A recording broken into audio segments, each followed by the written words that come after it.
Haute Living today is sitting with Patrik Hoffmann, the CEO of Ulysse Nardin.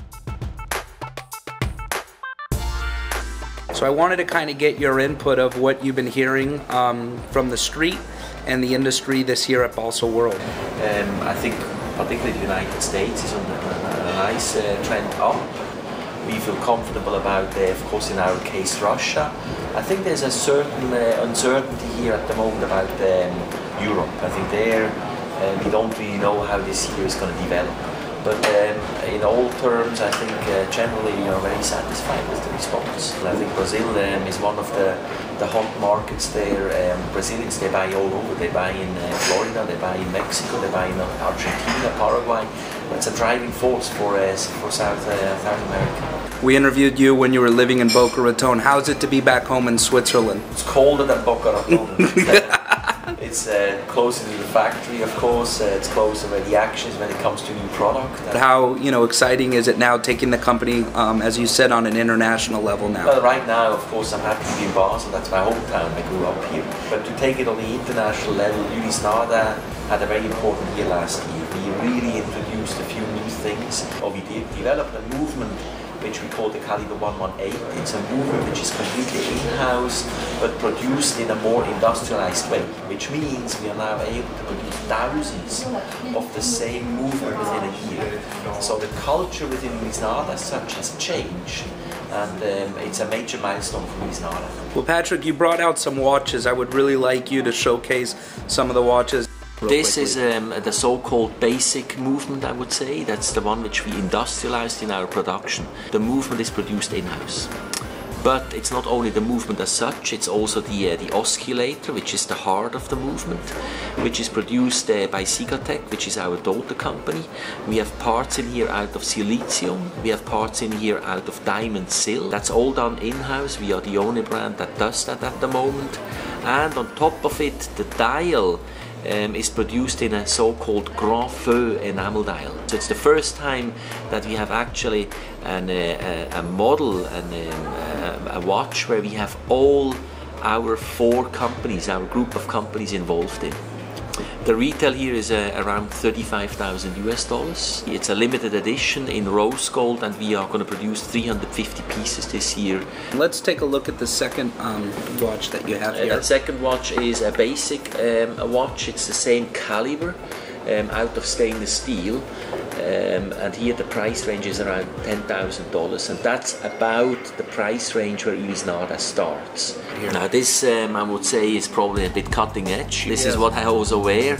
It is a new Sonata. It's a new look of the Sonata. We call it the Sonata Streamline. You see the lines here on the side are very particular.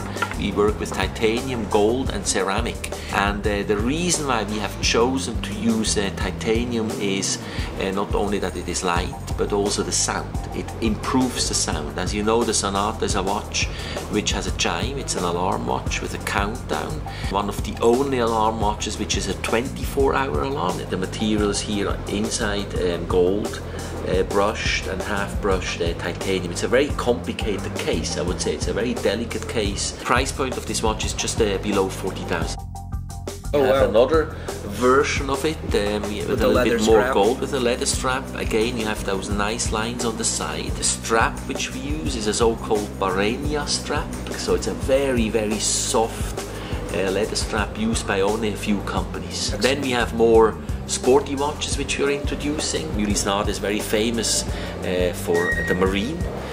We are always famous for blue watches, and here we have a limited edition of 999 pieces in a blue case. It's called the Blue Sea. It's very modern, I would say, for today. And what is really cool about this, and that's why it's called the Blue Sea, the movement inside, as you can see, is all blue. And you can see this is part of a new collection. All 3 pieces which you see here are new. This is called the Black Sea, with that yellowish greenish color, which is absolutely an in color this year. We had a great response, and a very, very good response we had with the chronograph here on the side on the left.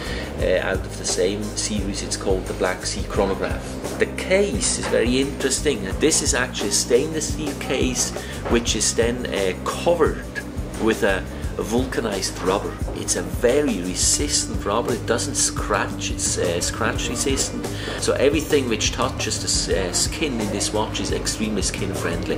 It's either ceramic, rubber, or titanium. And before we were doing our interview, I noticed you were on your phone. Do you want to show your phone that you have right now real quickly? It's called the Ulysse Nardin chairman phone, and we have a royalty agreement with the company SCI that produces and distributes them. As you can see here, there's a rotor where you can wind it up, and it will give you some extra power for extra minutes if the battery is going to be exhausted. So here at the back you have some DNA which gives the connection to a Ulysse Nardin. I remember when I interviewed you last year, we were talking about how you started in the U.S. when it was an unknown market, and I was just at David Orgal 2 weeks ago in Beverly Hills, and I was meeting with the owner, Karash, and just to tell you, it was very interesting that when you walk in, he basically set the store up when you walk in to really promote the Ulysse Nardin name.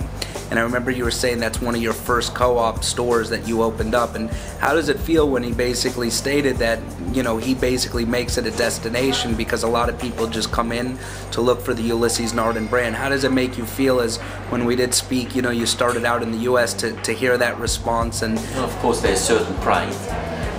But then I have to say, I also have to be thankful for those retailers. Like for example, David Orgal, they believe in the brand, they invested early on with us, they believed in us a long time ago, and we look at them as partners and part of the Ulysse Nardin family.